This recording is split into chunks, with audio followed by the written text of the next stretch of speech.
Hi. One more piece that we want to talk about as we're talking about statistical and practical significance is the correlation issue. I'm fairly certain that you would have heard that correlation is not causation.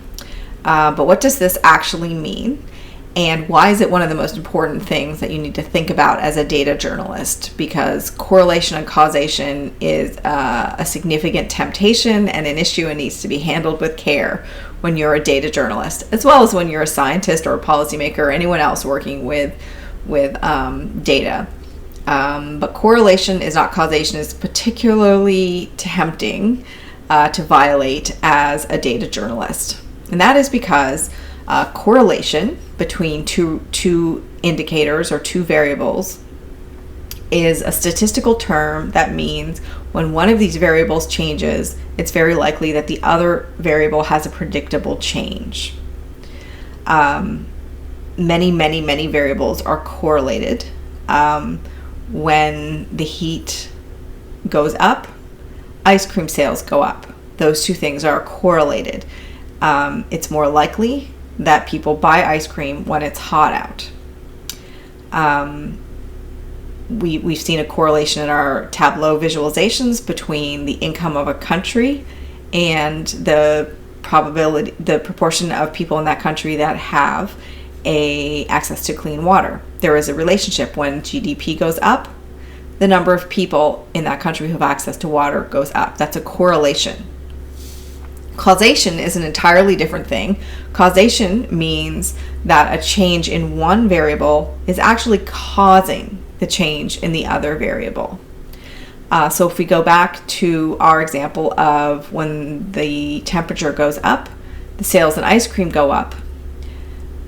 Common sense tells us that that's probably a causal relationship, but there's no way to actually test if something is causal if you have regular observational publicly available data.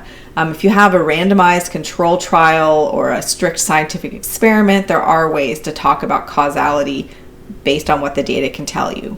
But if you have data from anything other than a scientific randomly controlled trial, which is 99% of the time what you will be working with, you can't tell from the data whether causality is real or not.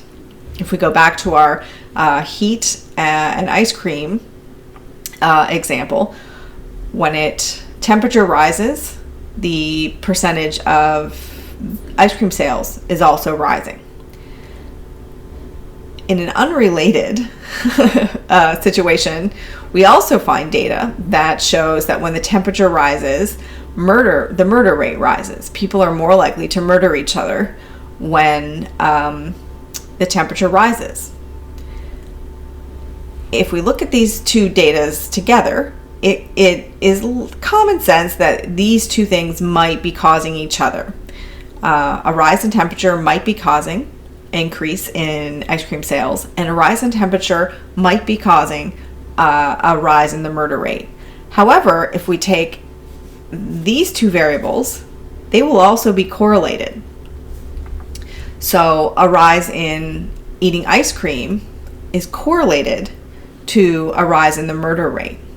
So we can definitely say, statistically significant, that a change in the amount of ice cream being consumed in a country increases the murder rate in that country.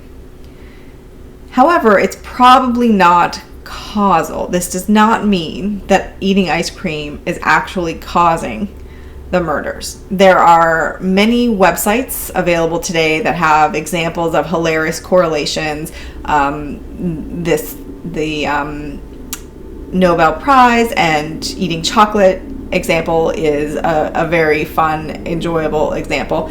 However, it's not a joke. It is a real problem because the examples that people put up on these websites that say, clearly these relationships are not causal because we don't believe that they're causal, isn't really illustrating the depth of the problem, because the depth of the problem is we only think that these things are not causal and that they're funny because they conform to our worldviews. There's nothing in the data that can tell us whether these correlations are actually causal or not. if you really want to be able to say something is causal, and you don't have a randomized control trial or a scientific experiment, there's a couple of things that you can do.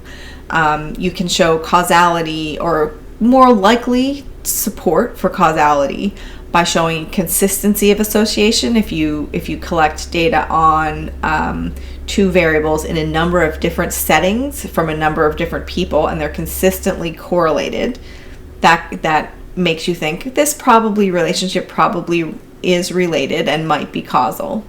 The strength of the association. If a change in the first variable causes a significant, large, sustained change in the second variable, and it lasts for a really long time, you're more likely to think, okay, that might be a causal change. The temporal relationship. So if you can get data that shows where they're happening in time. So in other words, if we're trying to understand the relationship from our previous example about the size of the police force and the crime rate, we know that when the size of the police force is large, the crime rate is large. Is that because the large police force is causing the large crime rate?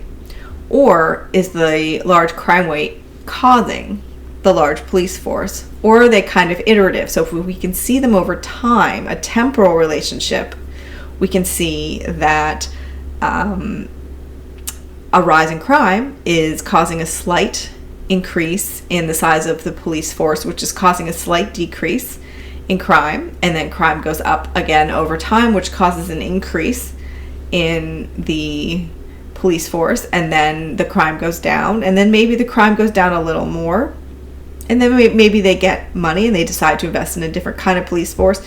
So looking at the data over time is one of the best ways to talk about causality. And then finally, you really need to understand the mechanism. If you want to say that something is causing something else, you really need to understand how it's doing it. And that's where we get really into the data journalism. That's where we get into the storytelling. So this data, this observational data, can say, yes, these two things are correlated. When this variable changes, this variable changes as well. And it's consistent and it's happening over time. Now we need to go out, talk to the people that this data represents, talk to the institutions, visit the people, places, and things that are being represented by this data, and find out what the causal mechanism really is. That's why data journalism is such a great way to tell stories based on data, because you have an access to the causality, the causal reasons, in a way that the data just can't give you.